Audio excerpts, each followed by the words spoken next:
இலங்கையில் சிறுபான்மை மக்களான தமிழர்களை படுகொலை செய்த ராஜபக்சேவை பெரும்பான்மையான சிங்கள மக்களே அடித்து துரத்தினார்கள். தற்போது சிஏஏ சட்டத்தை அமல்படுத்தும் மோடியையும் இந்தியாவில் பெரும்பான்மை மக்களான இந்துக்கள் அடித்து துரத்தும் நிலைமை வரும் என விசிக துணை பொதுச் செயலாளர் வன்னியரசு தெரிவித்துள்ளார். இன்றைக்கு தேர்தல் பத்திரம் என்கின்ற பெயரிலே பல கோடி பல ஆயிரம் கோடி 16,682 ஆயிரம் கோடி ரூபாய் தேர்தல் பத்திரத்தின் மூலம் அவர்கள் நிதி வாங்கியிருக்கிறார்கள்.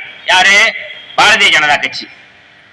SBI வங்கி அதை வெளியிடணும் சொல்லி உச்சநீதிமன்றம் மரியாதைக்குரிய சந்திரசூட் அவர்கள் கடுமையாக கண்டித்த பிறகு இந்த 16,000 கோடிக்கான நிதியை அவர்கள் யாரார்ட்ட வாங்கியிருக்கிறாங்கன்னு வெளிப்படையாக அறிவிச்சிருக்கிறாங்க. இது பாஜகவுக்கு எதிரான தீர்ப்பு. அப்படி பாரதிய ஜனதா கட்சிக்கு எதிரான இந்த தீர்ப்பை திசை திருப்புகின்ற வகையில், உச்ச நீதிமன்றத்தின் தீர்ப்பை திசை திருப்புகின்ற வகையில் இன்றைக்கு இந்த குடியுரிமை திருத்த சட்டத்தை நாங்கள் அமல்படுத்துகிறோம் என்று அவர்கள் சொல்லியிருக்கிறார்கள். இது இந்த நாட்டில் மிகப்பெரிய வன்முறை கலவரம் பிடிக்கின்ற ஒரு சூழல் உருவாகக்கூடிய ஒரு வாய்ப்பை உருவாக்குகிறார்கள். புரட்சியாளர் அம்பேத்கர் அவர்கள் சொன்னார்கள், பெரும்பான்மைவாத அரசியல், பெரும்பான்மைவாத மக்களை முன்னிறுத்தி நாட்டிலே தொடர்ச்சியாக ஆட்சி நடந்தால் உள்நாட்டு போர் வெடிக்கும் என்று சொல்லியிருக்கிறார் புரட்சியாளர் அம்பேத்கர் அவர்கள். அவர் இந்தியாவிலே சொன்னார், ஆனால் இலங்கையிலே நடந்தது. சிங்கள பௌத்த பேரினவாத அரசு அங்கே சிறுபான்மை தமிழர்களை அவர்கள் படுகொலை செய்த போது எல்லோரும் வேடிக்கை பார்த்தார்கள்.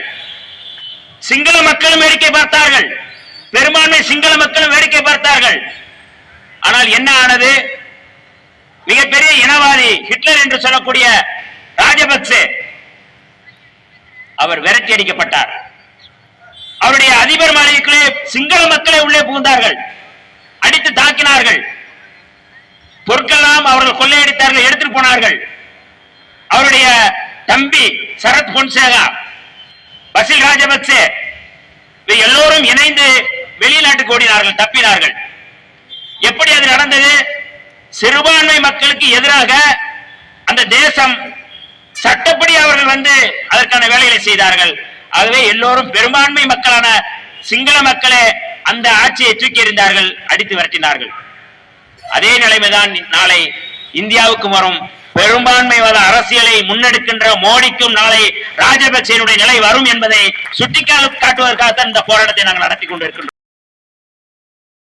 செய்திகளை உள்ளது உள்ளபடி தெரிந்து கொள்ள ரெஃப்ளெக்ட் நியூஸை சப்ஸ்கிரைப் பண்ணுங்க.